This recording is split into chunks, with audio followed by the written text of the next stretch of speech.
بسم اللہ الرحمن الرحیم۔ آج ہم جس موضوع پر بات کریں گے وہ ہے رمضان۔ رمضان پر بات کرنے سے پہلے لفظ رمضان کو سمجھ لینا ضروری ہے۔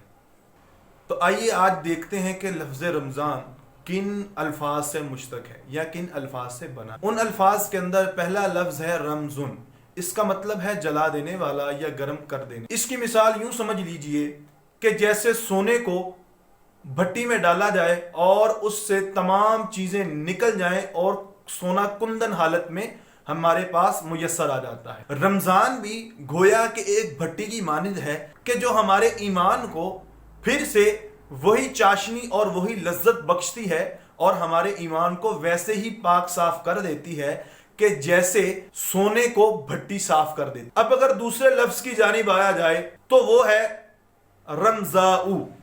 اس کا مطلب ہے خریف کی بارش ہونا، یعنی کہ ایسی بارش جو سردیوں کے فوراً بعد آتی ہے۔ اب اگر یہ بارش گندم کی فصل پر ایک خاص مقدار سے پڑے تو گندم سونا بن جاتی ہے، اگر اس مقدار سے کچھ کم پڑے تو فصل کمزور ہو جاتی ہے، اور اگر اس کی مقدار خاص سے بڑھ جائے تو پھر وہ فصل تباہ ہو جاتی ہے یا خراب ہو جاتی ہے۔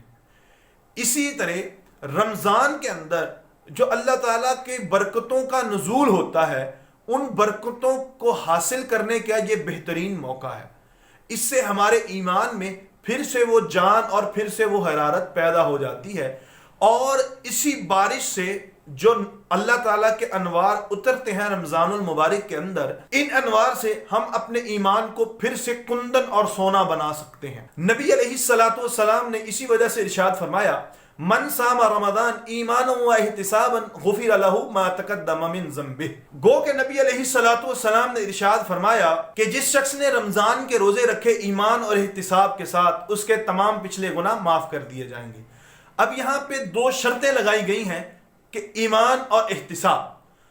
اب جو ایمان ہے وہ یوں لگا لیجئے جیسے رجسٹریشن ہے کہ اگر کوئی شخص امتحان کی تیاری تو کرتا ہے لیکن امتحان میں داخلہ نہیں لیتا، اب اس کی ساری محنت ضائع جائے گی، وہ امتحان میں نہیں بیٹھ پائے گا۔ دوسری شرط ہے احتساب۔ اب احتساب کیا ہوتا ہے اسے سمجھ لیجئے کہ جو نیکیاں کی ہیں ان پر اللہ کا شکر کرنا، اور جو گناہ کے کام کیے ہیں ان پر توبہ کرنا، نادم ہونا، اور اس چیز کا پختہ عزم کرنا کہ آئندہ میں یہ نہ کروں گا۔ گو کہ جو شخص اس ایمان اور اس احتساب کے ساتھ رمضان کو پائے اور روزے رکھتا ہے تو اس کے پچھلے تمام گناہوں کو معاف کر دیا گیا۔ احباب ذی احتشام، ہر نیکی کی کچھ نہ کچھ جزا ہوتی ہے۔ جیسے کسی کا ثواب 1 گنا، کسی کا 10 گنا، 70 گنا یا 700 گنا یا ہزاروں گنا یا لامحدود۔ اب سوال یہ ہے کہ رمضان کے اندر جو روزے رکھے جاتے ہیں، گو کہ یہ بھی تو ایک نیکی ہی ہے، اس کا ثواب کتنا ہے؟ تو حضور نبی کریم علیہ الصلوۃ والسلام نے ارشاد فرمایا کہ اللہ تعالیٰ ارشاد فرماتا ہے، الصوم لی وانا اجزا بہ، روزہ میرے لیے ہے اور اس کی جزا بھی میں ہی ہوں۔ یعنی کہ اللہ تعالیٰ ہی اس روزے کی جزا دیتے ہیں جو اللہ تعالیٰ کے لیے خالصتاً نیت سے رکھا جاتا ہے۔ اب اگر اس کی مثال سمجھنی ہو تو یوں سمجھ لیجئے کہ ایک روز سلطان محمود غزنوی نے اپنے دربار کے اندر منادی کروائی اور اپنے علاقے کے اندر منادی کروائی کہ آج سخاوت کا دن ہے، جس کا جو دل چاہتا ہے وہ دربار سے آ کر لے جائے۔ کسی نے سونا لیا، کسی نے چاندی لی، کسی نے ہیرے جواہرات لیے۔ بادشاہ کے غلام ایاز نے آ کر بادشاہ سلامت کو پکڑ لیا اور کہنے لگا کہ اے بادشاہ، میں آپ کو لیتا ہوں۔ بادشاہ نے کہا، مجھے لینے کا کیا مقصد ہے؟ کوئی ہیرے لے رہا ہے، کوئی جواہرات لے رہا ہے، کوئی سونا لے رہا ہے۔ تو وہ بڑا سیانہ تھا، اس نے کہا، اے بادشاہ، جس کا تو ہو گیا یہ سارا کچھ تو اسی کا ہو گیا۔ اب مسلمان بھائیوں، سمجھنے کی بات اور مثال کو اس طرح سمجھ لیجئے کہ بادشاہ نے تو سخاوت کا اعلان کیا تھا اور ایاز نے آ کر بادشاہ کو ہی پکڑ لیا۔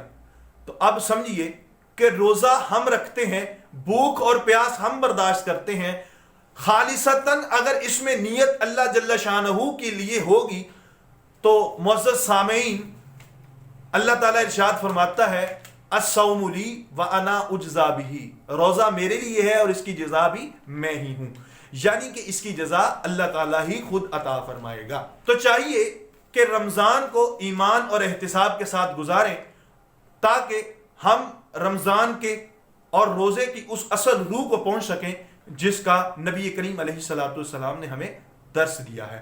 دعا ہے اللہ تعالیٰ میرا اور آپ کا حامی و ناصر ہو۔ والسلام علیکم ورحمۃ اللہ وبرکاتہ۔